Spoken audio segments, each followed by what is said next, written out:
નમસ્કાર મિત્રો, આજે આપણે જોઈ રહ્યા છીએ રમેશ પારેખનું એક કાવ્ય જે ખૂબ જ સુંદર છે, જેનું નામ છે એવું કંઈક કરીએ કે આપણ એકબીજાને ગમીએ. તો શરૂ કરીએ. એવું કંઈક કરીએ કે આપણ એકબીજાને ગમીએ. હાથ હાથમાં આપી સાથે હૈયું પણ સેરવીએ. હાથ હાથમાં આપી સાથે હૈયું પણ સેરવીએ. ભૂલ ચૂકને ભાતીગળ રંગોળીમાં ફેરવીએ. શા માટે રઢિયાળી રાતે એકલ એકલ ભમીએ.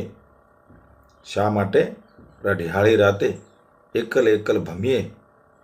દાદ ચડે એવી કે આપણ એ બહાને પણ મળીએ. દાદ ચડે એવી કે આપણ એ બહાને પણ મળીએ. ગોફણમાં ચાંદો ઘાલી હું ફેંકું તારે ફળીએ. એવું કંઈક કરીએ કે આપણે એકબીજાને ગમીએ. સામ સામે તાલી દઈ દઈ, સામ સામે તાલી દઈ દઈ રસભર રાસે રમીએ. એવું કંઈક કરીએ કે આપણે એકબીજાને ગમીએ. એવું કંઈક કરીએ કે આપણે એકબીજાને ગમીએ.